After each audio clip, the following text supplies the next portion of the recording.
हाथी हमन के साथी है जीवन का। हमनी के हाथी ना हाथी में दियल जाए के भाजपा में दियल जाई, ना भाजपा में दियल जाई। भाजपा में नहीं देंगे, जब देंगे तब हाथी में देंगे और हाथी को जिताएंगे। 2025 जो है उसमें बिहार में बसपा की सरकार बनेगी। अगर किसी कारण से बसपा की सरकार नहीं बन पाई तो बसपा के बिना किसी की सरकार नहीं बनेगी। बिहार में किसको वोट करना है? हमने के अपने मायावती बहन के। काहे मायावती जी पे काहे भरोसा? काहे हमने के भरोसा बा। हमने के वहाँ पर भरोसा बढ़ुए। हमने के चले के रास्ता देनी, हमने के बतावनी अपना से, हमने के हाथ धो के बतावनी, चले के रास्ता देनी, बैठे के रास्ता देनी, हमने के संविधान लिखनी, हमने के बनावनी। तो आज वहाँ के ना दे जी हमने के वोट, तो हमने के दूसरे के जीता के का कल जाई। भाजपा के ना दिया वोट? ना हमने के भाजपा के ना दिहल जाई। हाथी के? हाँ हाथी के दिहल जाई। क्या कह रहे हैं आप? हाथी के दिहल जाई। हाथी के? हाँ। हाथी पे का क्यों भरोसा है? हाथी का बहुत भरोसा है। हाथी हमन के साथी है जीवन का। हाथी आपका साथी है? साथी है, जीवन का साथी है। हाथी हमनी के साथी, हमनी के हाथी ना हाथी में दियल जाए के भाजपा में दियल जाई, ना भाजपा में दियल जाई। भाजपा में नहीं देंगे, जब देंगे तब हाथी में देंगे और हाथी को जिताएंगे। और संविधान लिखले बानी, हमनी के देले बानी हक के, हमनी हक के भाजपा छीनले बा, तो काहे हमनी के भाजपा के दियल जाई। बाबा साहब हमारा है। 2025 जो है उसमें बिहार में बसपा की सरकार बनेगी। अगर किसी कारण से बसपा की सरकार नहीं बन पाई तो बसपा के बिना किसी की सरकार नहीं बनेगी। विजय कुमार, जिला प्रभारी बहुजन समाज। कैसे सत्ता बनाएंगे आप लोग? विधायक कहाँ है एक भी बिहार में? जब भैया विधायक चले गए, विधायक एक थे चले गए। जनता वहाँ हमारी है। और आज भी बहुजन समाज पार्टी किसी दलों से गठबंधन में विश्वास नहीं, क्योंकि दल जो है, दलों का गठबंधन, एक दूसरे दल का गठबंधन जो होता है वह स्वार्थ के लिए होता है। और बहुजन समाज पार्टी और इसकी नेत्री बहन कुमारी मायावती जी दल में विश्वास नहीं रखती है, वो दिल में विश्वास रखती है। और गरीबों के लिए जिस तरह से उन्होंने उत्तर प्रदेश में काम किया, आज बिहार की निकम्मी सरकार, अभी आप देख रहे हैं प्रधानमंत्री आवास का सर्वे हो रहा है। बहुत सारे हमारे गरीब परिवार के लोग हैं जिनको बसने की जमीन नहीं है। और सरकार के गलत नीतियों के कारण एक तरफ नीतीश कुमार है जो आज तक 3 डिसमिल जमीन लोगों को नहीं दे पाए, और दूसरी तरफ बहन कुमारी मायावती जी है जिन्होंने 2007 में सत्ता में आने के बाद गरीबों को, भूमिहीनों को वहां 3-3 एकड़, 4-4 एकड़, 5-5 एकड़ जमीन देने का काम किया। आज 1,20,000 रुपया के प्रधानमंत्री आवास में एडवांस में सर्वे के नाम पर घुसखोरी हो रहा है। 2,000-4,000 ले लिया जाता है, आवास मिलने पर 20,000 लिया जाता है, 40,000। 180 सीटें हम जीतने जा रहे हैं बिहार में। सवाल है जो भाजपा का राज है वो तो मोबाइल से चलता है, प्रिंट मीडिया, इलेक्ट्रॉनिक मीडिया, सारी मीडिया उसी की मीडिया है। आप धन्यवाद के पात्र हैं कि कम से कम बहुजन समाज पार्टी को आप दिखा रहे हैं। तो लग रहा है कि इस बार बहुजन समाज पार्टी वापसी करेगी बिहार के अंदर? बिल्कुल वापसी करेगी। जनता को कोई विकल्प नहीं दिखाई दे रहा है और जनता ये चाचा भतीजा अल्टू राम, पलटू राम और सल्टू राम के फेर में तबाह है। इसलिए जनता इस बार तय कर चुकी है कि बहुजन समाज पार्टी को हम लाएंगे। एकदम हाथी। मैं मुजफ्फरपुर जिले से आता हूं, मैं दावे के साथ कहता हूं कि मेरे जिला में 11 विधानसभा है। 11 में से 6 विधानसभा में बहुजन समाज पार्टी का आमने सामने का मुकाबला होगा।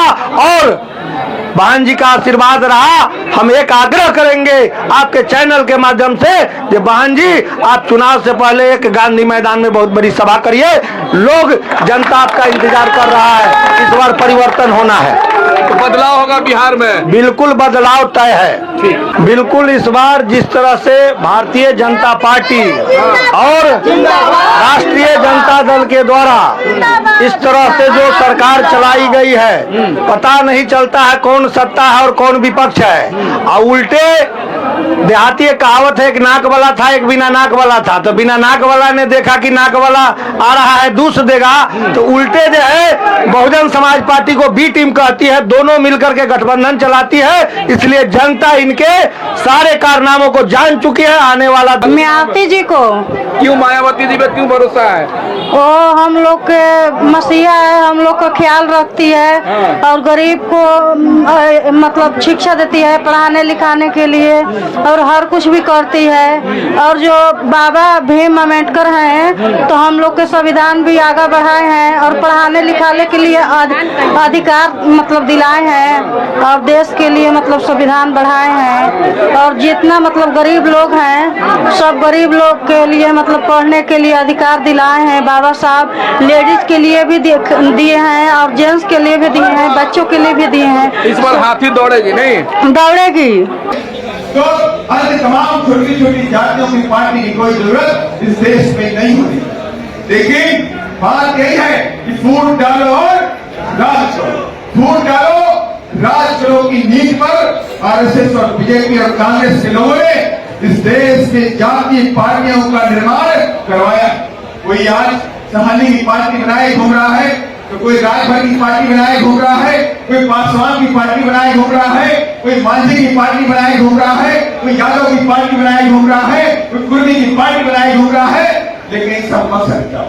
मकसद साफ हो गया कि छोटी छोटी पार्टियां अपने समाज को कमजोर करने में लगी हुई हैं। अगर ये पार्टियां आप सभी लोग ठान लें कि हमारे हाथों की राय पूरे देश के अंदर कश्मीर से लेके कन्याकुमारी, आसाम से लेके गुजरात तक, कच्छ तक बहुजन समाज पार्टी करने काम करती है, तो हमारा एक एक वोट अपनी पार्टी बहुजन समाज पार्टी को जाएगा। उसी दिन जो कांग्रेस और बीजेपी के लोगों ने, तमाम अन्य पार्टी के लोगों ने जो अपने एजेंटों की पार्टियां खोल रखी है, उनकी दुकानें हमेशा हमेशा के लिए बंद हो जाए। और उसी दिन आपको इस देश के अंदर ताकत मिल जाएगी, उसी दिन आपको ताकत मिलने वाली। बाबा साहब के साथ मेरे उद्देश्यों को सुनिश्चित बनो, संघर्ष करो और संगठित करो। बाबा साहब ने कहा कि मेरे बच्चों, आपको अपने घर में ये नहीं देखना है कि आप घर में रोटी है कि नहीं है। अगर आपके घर में एक रोटी है तो अपने बच्चों के लिए खिला देना, आप आधी रोटी खा लेना, लेकिन अपने बच्चों को शिक्षित जरूर कर देना, उन्हें शिक्षा दिलाना पूरी ताकत के साथ में। अगर आपको भूखे पेट रहना पड़े तो भूखे पेट रहना, लेकिन अपने बच्चों को शिक्षा जरूर देना है काम करें। और मेरी समझ से आज जितने भी लोग बैठे हुए सभी लोग बाबा साहब को मानने वाले हैं कि नहीं है? कि नहीं है?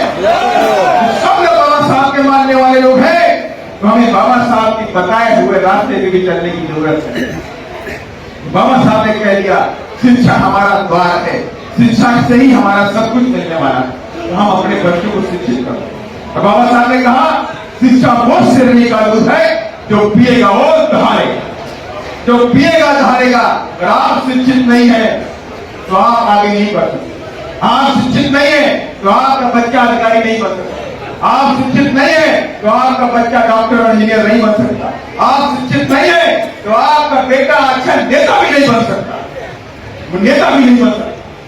क्योंकि अगर नेता बन भी जाएगा, आप उसे एमएलए और एमपी बना भी लोगे तो पार्लियामेंट में जाके क्या बोलेगा?